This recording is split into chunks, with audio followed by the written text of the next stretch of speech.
Di video yang kelima ini, kita akan membahas proyeksi pertumbuhan ekonomi Indonesia di tengah lonjakan kasus COVID.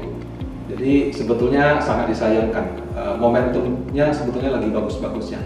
Kasus COVID menurun, vaksinasi juga jalan, Indonesia juga mungkin peringkat 10 besar dunia dalam hal jumlah orang yang divaksin.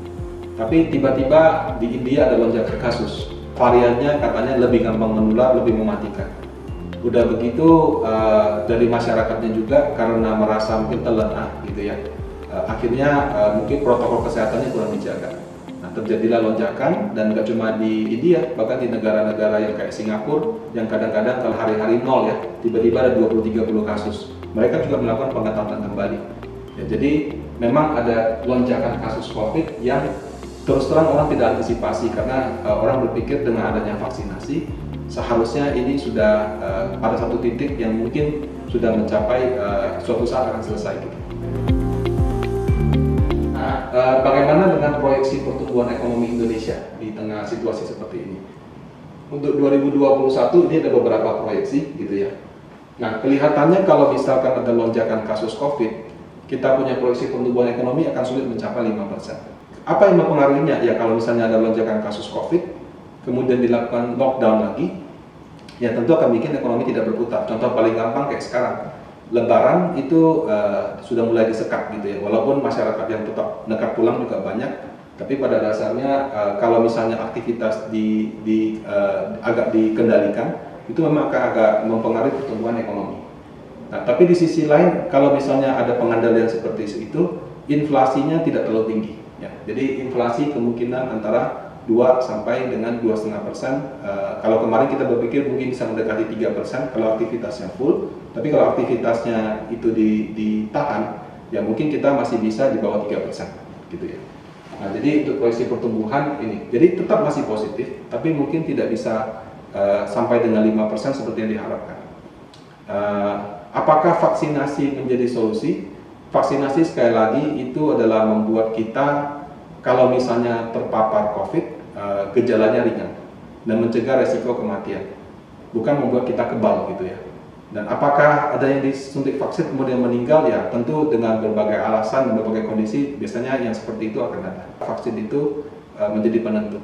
Dan kalau kita perhatikan negara-negara yang mampu mengendalikan perkembangan COVID-nya, sekaranglah yang harga sahamnya ataupun ekonominya tumbuhnya lebih tinggi.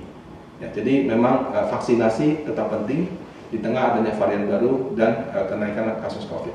Bagaimana dengan laporan keuangan untuk kuartal 1 2021? Sebagaimana yang pernah saya sampaikan di materi mungkin bulan-bulan sebelumnya, kuartal 1 2021 ini kemungkinan masih akan tidak lebih baik, antara stagnan atau turun. Kenapa? Karena kuartal 1 2020 Januari Maret itu kita masih normal, 2021 ini masih setengah normal. Apalagi sekarang menjelang Lebaran malah ada pembatasan lagi gitu kan. Kalau kita lihat dari laporan LQ45 yang dirangkum sama kontan sini, Bapak Bunting mungkin bisa zoom ya, atau pause videonya, itu ada yang naik dan ada yang turun. Ya, tapi kalau kita lihat yang besar-besar kayak Astra, Bank Mandiri, Gudang Garam, HM Sampurna, Bank BNI gitu ya, kemudian Amerika Tambang dan seterusnya, kita bisa lihat bahwa ternyata masih turun gitu ya. Memang ada yang naik, tapi saya lihat secara umum mayoritas masih turun. Sehingga kuartal 1 ini diperkirakan belum bisa menjadi sentimen positif yang mendorong IHSG.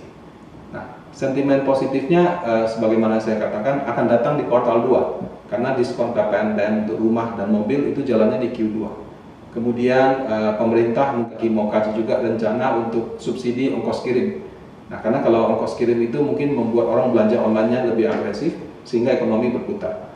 Nah, kuartal 2 ini publikasinya biasanya di bulan Juli atau Agustus. Kebanyakan mungkin Agustus. Kalau bank yang cepat di bulan Juli.